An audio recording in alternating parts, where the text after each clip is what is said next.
Honda and Acura are getting access to Tesla's supercharging network with NACS to CCS adapters. A few other automakers will be joining very soon as well, so let's talk all about it. So Honda and Acura says owners will gain access to more than 20,000 select Tesla Superchargers across the United States starting in June 2025 with the availability of the first Honda Acura approved NACS to CCS DC fast charging adapters. Now these adapters are the same Electron CCS to NACS adapters, that NACS to CCS adapters that we are used to seeing from the likes of Ford, GM, Mercedes. At first, I thought we would be seeing the Tesla-made adapter, right? The same adapter that Tesla initially showed off. I thought those would be what we're seeing out there. But nope, it seems that Electron is going to be producing most of these adapters for these automakers. Now, Honda and Acura says adding Tesla Supercharging network access to the charging networks already available to our EV customers means industry-leading fast charging access for Honda and Acura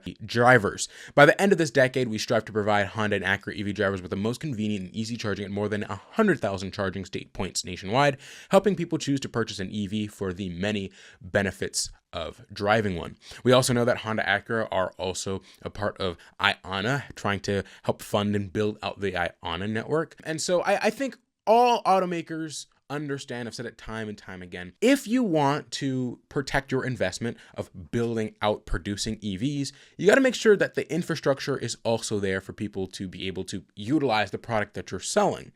And so with access to Tesla Supercharging network, with investments in IONNA and other charge point networks, this just allows, right, more accessibility for the products that they sell. This just helps everyone sells, helps Honda Acura sales.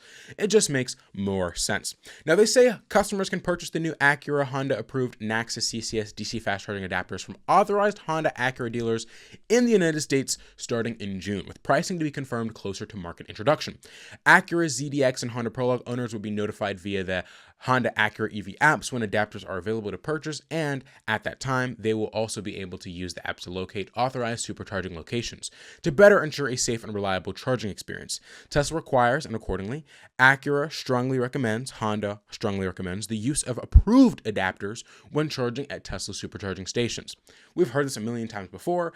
A lot of automakers, if you don't use the approved adapter, they have the ability to void your warranty of your vehicle if something were to go wrong, which, you know, these adapters are all pretty much the same. Besides the Hyundai and Kia adapters, which are Electron adapters but limited to 350 amps, we'll talk about that in a second, they're pretty much all the same. There isn't a lot of technology that goes into these adapters, but they're making it sound super technical. Like if you use, the wrong adapter, your car will explode. In fact, let's just kind of jump and talk about that. So initially, Hyundai and Kia said adapters would be coming out to owners by the end of 2024.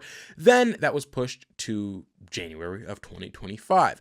We then saw this pushed again to March of 2025, just this March here, but then they came out with another statement saying that these adapters would be coming out to Hyundai Kia owners in April of 2025. So I'm not sure what's happening with Kia and Hyundai, the rollout of their adapters. Again, these are 350 amp adapters. Apparently, they are not the 500 amp adapters that we're seeing from the likes of other automakers.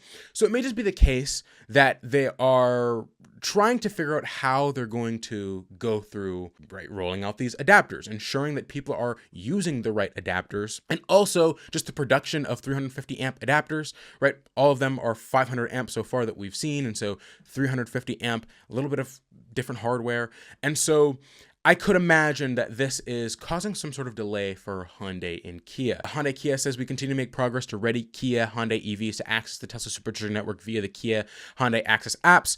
We anticipate Kia Hyundai vehicles will have access in April of 2025. And depending on when you bought your vehicle with Kia, then you will get a free adapter. All Hyundai Ioniq owners will get a free adapter, and the adapter costs like $250. Interesting enough, you can use a 500 amp adapter on a 350 amp, 800 volt vehicle like the eGMP cars. You just can't use a 350 amp adapter on a 500 amp car. So when we do see Kia and Hyundai start to roll out access to the Tesla Supercharger network, you could probably buy a third-party adapter, but don't tell anyone that I told you that, because it might just void your warranty according to the automakers. We have a few other automakers that would be getting access really soon.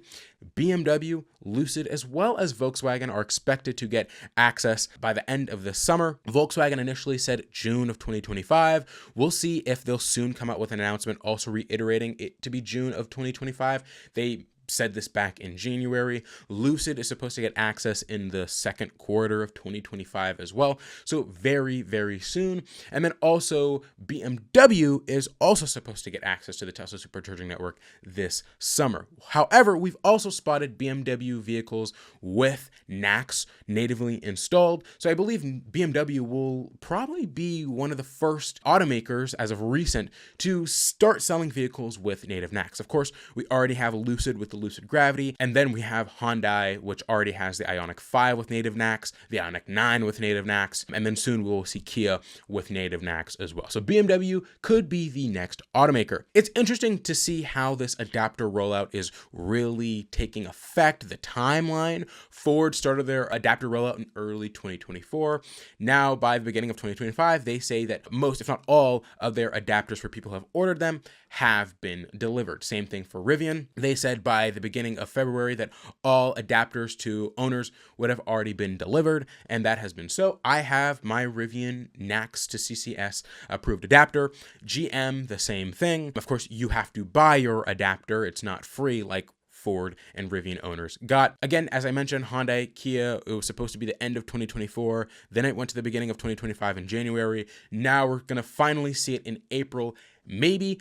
And kind of the same thing for Genesis, which also should be seeing some native NACS vehicles very soon. Then we had Nissan as well as Volvo, Polestar, who got access to Tesla Supercharging network, and most recent, we got Mercedes-Benz, who just got access to the Tesla Supercharging network, and they're expected to introduce native NACS later this year as well. Soon, we're going to see a ton of automakers with either native NACS or access to adapters. There are only a few automakers that haven't accepted or acknowledged that they're going to be using, the North American charging standard, and only one of those are actively in production, and that's VinFast. VinFast is the only automaker who hasn't accepted that they're going to be introducing the North American charging standard into their vehicles, or they will be getting an adapter, which seems like a very VinFast thing to do. But everyone from GM and Ford and Geely, which includes Lotus, Polestar, Volvo, Nissan, which includes Infiniti, Mitsubishi, Hyundai, Kia, Genesis, Aptera, Tilo, Rivian, Acura, Afeela, Honda. Fisker, before they shut down, was also supposed to get access to the Tesla Supercharging network, but that is likely never going to be the case now that Fisker is gone, and there really is no service support from Fisker, the company itself. Jaguar, Land Rover, which are supposed to introduce their EVs by the end of this year, if not the beginning of 2026, and they were supposed to get native NACS, as we've been told initially. Of course, Mercedes-Benz, GM, BMW, Rolls-Royce, Mini, Toyota, which includes Lexus, Subaru, and Suzuki. And of course, the big one, Volkswagen. Volkswagen, as I've mentioned, supposed to get access to the North American charging standard later this year in June, but that will include Porsche, that will include Audi, that'll also include Bentley, which is supposed to have an EV pretty soon. This will also include Scout, which won't have EVs in production until like 2027, but Volkswagen will be the next automaker, at least that we know of, to get access to Tesla's supercharging network, which is good because there are a lot of ID4 owners out there. There are also a lot of Audi e-tron owners out there who I'm sure want access to Tesla's supercharging network, and that's going to be really good for them. Of course, Lucid said that they're going to be introducing NACS natively. They have the Gravity. The Lucid Air will be getting it soon as well. Mazda, which currently doesn't have any EVs, said that they would be introducing the North American charging standard for their future lineup of EVs. And then we have Stellantis, which has been a bit of a hit or miss. Stellantis is also supposed to get access to the Tesla supercharging network later this year with adapters, and they're expected to have native NACS installed in their vehicles in the future. But currently, they don't have a ton of EVs, right? Of course, Jeep has the Jeep Wagoneer S, and then Dodge has the Dodge Charger Daytona. Jeep will also have the Jeep Recon in the future, right, which is their like Wrangler take on EV. And so it'll be interesting to see if the Jeep Recon, which I believe at the end of February was already supposed to be starting initial production, if that will have native NACS. I've actually seen one driving out there in person, so I know that is ramping up for Stellantis. So it'll be interesting to see how Stellantis implements the North American charging standard for their EV. This is exciting. More automakers are getting access to a reliable DC fast charging network. It'll be interesting to see who the next automaker is to introduce native NACS. I actually thought it would be Rivian, but that doesn't seem to be the case. It seems that we might be getting native NACS right really the end of 2025 for Rivian owners, closer to the beginning of 2026, but we will see. I'm curious to know what you guys think of native NACS. Do you think automakers are moving too fast installing native NACS? Maybe they should wait a little longer. What about the rollout of adapters? Of course, adapters are a whole other conversation. I think adapters are a pretty good thing. Adapters allow owners to have access to more DC fast charging networks, whether they want to use CCS1 or the North American charging standard with Tesla Supercharger network. They have the ability to do so, but native NACS is the big one here. Should automakers have installed native NACS sooner, or should they wait a little bit longer? Let me know what you guys think down in the comments below. My name is Isaiah. This is the Out of Spec Bitch channel, and I'll see you guys in the next one.